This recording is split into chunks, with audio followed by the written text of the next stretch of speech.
first satirical movie on corruption is about to hit the screens.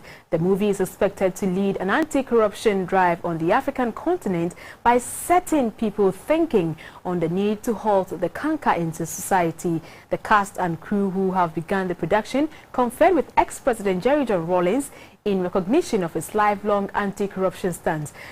Nutor Bibini Nutor reports. It's a star-studded collaboration between Ghanaian and Nigerian actors led by Pete Edochie, an acclaimed Shakespeare of Africa.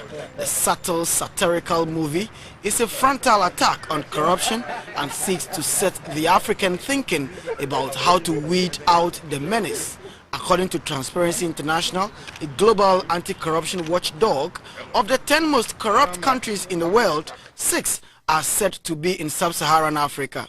Recently, the Nigerian Economic and Financial Crimes Commission raided the Kaduna home of Andrew Yakubu, Nigeria's former boss of its Petroleum Commission, only to retrieve some $9.8 million and 3 billion naira believed to be state resources. In 2002, a study conducted in Africa revealed that the continent loses some $150 billion to corruption annually. The need to purge the continent of corruption and corruptible tendencies through movies has become necessary for 2 reasons. Political and legal solutions to corruption has yielded no results, and since many young people tend to pick moral lessons from movies, perhaps that is the way to turn the situation around. But leader of the cast and crew, Pete Edochie, thinks politicians could be better guarded by what they fear most.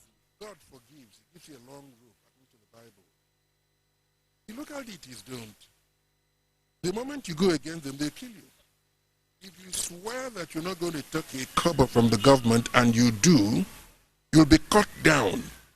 So if we must employ culture to fight corruption, I am recommending that we start by making the government officials swear by the local deities, and I think you must have some very strong ones in Ghana.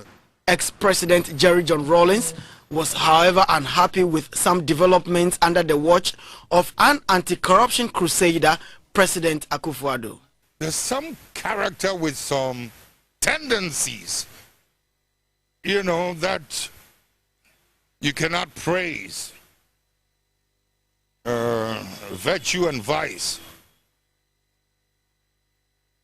And his government got rid of him so fast. I was so relieved that they knew about some of them and they are working on some of them. But I think in less than 24 hours or so,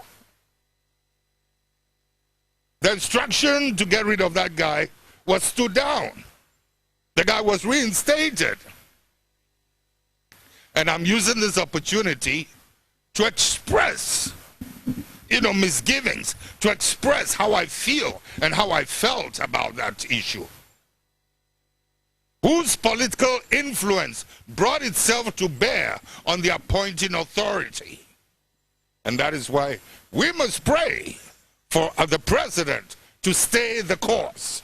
Inspired by ex-President Rawlings' long-standing anti-corruption stance, Kofa's Production and Miracle Waves International, producers of the movie, decided to weave the movie's title around him. Realizing the work that you have done and the theme of this movie, we have titled it Greedy Bastards.